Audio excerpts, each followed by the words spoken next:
গোলাপ জামুন বা কালো জাম মিষ্টি। দেখতে পাচ্ছ খুব নরম এবং সফট হয়েছে। তো আমি এখানে চিনি শিরার জন্য জলটা বসাই দিয়েছি। জলে একটু এলাচ দিয়ে দিয়েছি, তারপরে চিনি দিয়ে দিয়েছি। শিরাটা আমি তৈরি করে নিচ্ছি। দেখতে পাচ্ছ একটু নাড়াচাড়া করে দিলাম চিনিটা। শিরাটা ফুটছে, ফুটুক। এদিকে ভিডিও করার কোনো প্ল্যান থাকেনি, হঠাৎ ভিডিওটা শুরু করেছি। তো ছানাটা যখন আমি মাখিয়েছিলাম সেটা স্কিপ হয়ে গেছে। দেখতে পাচ্ছ এখানে আমি 500 গ্রাম দুধ নিয়েছিলাম, সেটা ছানা। তার সঙ্গে 1 চামচ সুজি আর 1 চামচ দিয়েছিলাম ময়দা, দিয়ে ভালো করে খুব ভালোভাবে মাখিয়ে নিয়েছি। আর গোল গোল বল করে দেখতে পাচ্ছ তেলে ভালোভাবে ভেজে নিচ্ছি, পুরো লাল লাল।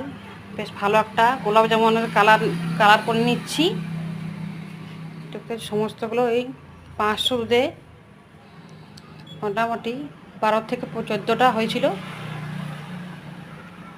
গোলাপ জামুন। দেখতে পাচ্ছ, হ্যাঁ বলা হয় নাই, ওই ছানাটা মাখার সময় আমি একটু খাবার সোডা দিয়েছিলাম। দেখতে পাচ্ছ তার জন্য কত বড় বড় হয়েছে, ফুলে একদম টইটম্বু হয়ে গেছে।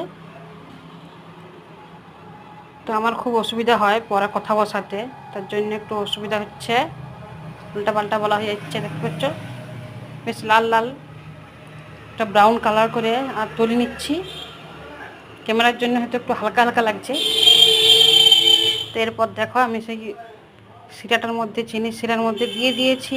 আর আমি তার সাথে 5 থেকে 7 মিনিট জাল দিয়ে দিয়েছিলাম, যাতে খুব ভালোভাবে শিরাটা ভিতরে যায় আর গোলাপ জামুনটা যাতে বেশ নরম তুলতুলে হয়। দেখতেই পাচ্ছ প্রথমে তোমরা দেখলেই কতটা স্পঞ্জি আর কতটা নরম হয়েছিল। এভাবে আমি গোলাপ জামুনগুলো তৈরি করে নিয়েছি। ভিডিওটা ভালো লাগলে অবশ্যই সাবস্ক্রাইব করে পাশে থাকবেন। Like, comment, subscribe.